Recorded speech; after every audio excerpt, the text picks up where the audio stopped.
Overgiving doesn't make you loving, it makes you unprotected. There's a wound hidden behind many caring, responsible, loving women.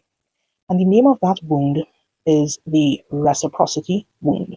It forms in childhood when you were taught to give too much, care too much, help too much, anticipate needs, give beyond receiving, shrink your own, carry emotional weight, settle for crumbs, ignore your exhaustion, and my personal favorite, prove your worth through labor. So as an adult, you mistake overgiving for love. You think that effort will earn commitment. You think that devotion will create stability. You think pouring endlessly into him will reciprocate him pouring endlessly back into you. So here is the truth. Overgiving does not deepen connection. It deepens imbalance. And imbalance is the birthplace of heartbreak. You are not being loved deeply, but you are being drained slowly. You know these patterns so well. You give more than he actually reciprocates. You initiate more conversations than he can even retain. You explain yourself clearly while he avoids accountability. You pour emotionally and holistically into a man who barely drips effort. You show up consistently for someone who shows up selectively. You are invested,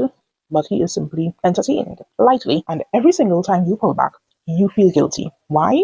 Because you have been conditioned into thinking that you have to continuously give and pour all of yourself into him, even though he barely even reciprocates. Some men, that is. Any relationship where one person gives the most and the other person does not reciprocate it, that is a relationship built on emotional poverty. Overgiving does not earn love in return. It earns entitlement from the other person. Healed women learn the truth. Love is not measured by what you sacrifice, but by what is shared between both individuals. She realizes that consistency matters, effort matters, responsiveness matters, emotional availability matters, and reciprocity matters. She stops making excuses for imbalance. She stops romanticizing potential, and she stops carrying the emotional labor for two. She learns to receive as deeply as she gives. If it is not mutual, it is not healthy.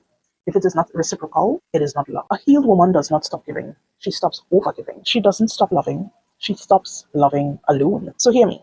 Your kindness is not the problem. Your heart is not the problem. Your capacity to love is not the problem. The problem is giving it to people who think your love is an unlimited resource and that you are not deserving of the love that you give to them. But you are not a well that never dries. You are not a fountain of endless effort. You are a woman whose heart deserves the same devotion you give. And when you finally honor your emotional capacity, you will only attract men who honor it too. Because reciprocity isn't a luxury. It is a foundation on which love thrives.